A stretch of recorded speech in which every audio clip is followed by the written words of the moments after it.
बिस्मिल्लाहिर्रहमानिर्रहीम। अस्सलाम वालेकुम। मैं हूं आबिद अज़ीज़। आज पेकाना इंटरनेशनल लेबॉरेटरी जर्मनी की जिस होम्योपैथिक मेडिसिन को मैं डिस्क्राइब करने जा रहा हूं उसको फ्लूफेन यानी कि PK71 कहा जाता है। PK71 यानी कि फ्लूफेन की कंपोजिशन में जो एक्टिव इंग्रेडिएंट्स का इस्तेमाल किया गया है उसमें शामिल है acidum sulphuricum 4x, calcium fluoratum 8x, helonias 3x, hydrastis 10x, kreosotum 6x, लेविमम एल्बम 1x और पल्साटीला 6x।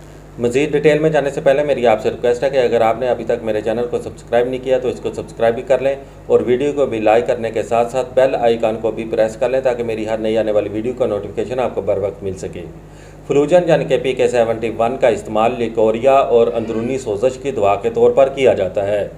औरतों के औज़ाए मखसूसा से मामूली रतूबत का अखराज एक तबी अलामत है।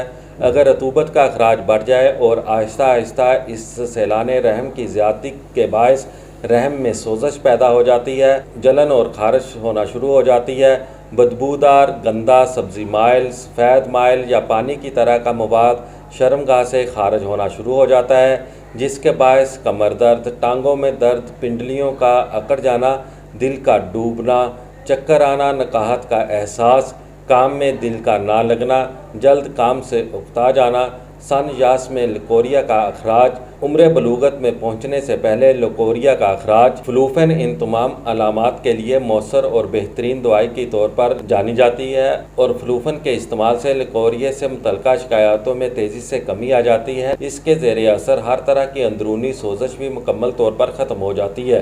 फ्लूफेन यानी कि PK71 की खुराक का इस्तेमाल कुछ इस तरह से है कि मरीज़ा को चाहिए कि दिन में 3 से 4 मरतबा 20 से 25 कतरे दवाई के 2 से 3 घूंट पानी में हल करके इस्तेमाल करें और इस दवाई का इस्तेमाल 2 से 3 महीने तक मुसलसल करना चाहिए ताकि अंदरूनी सोजश मुकम्मल तौर पर ख़त्म हो सके। फ्लूफेन यानी कि PK71 आपको बाज़ार से किसी भी होम्योपैथिक मेडिकल स्टोर से बआसानी दस्तयाब हो सकती है।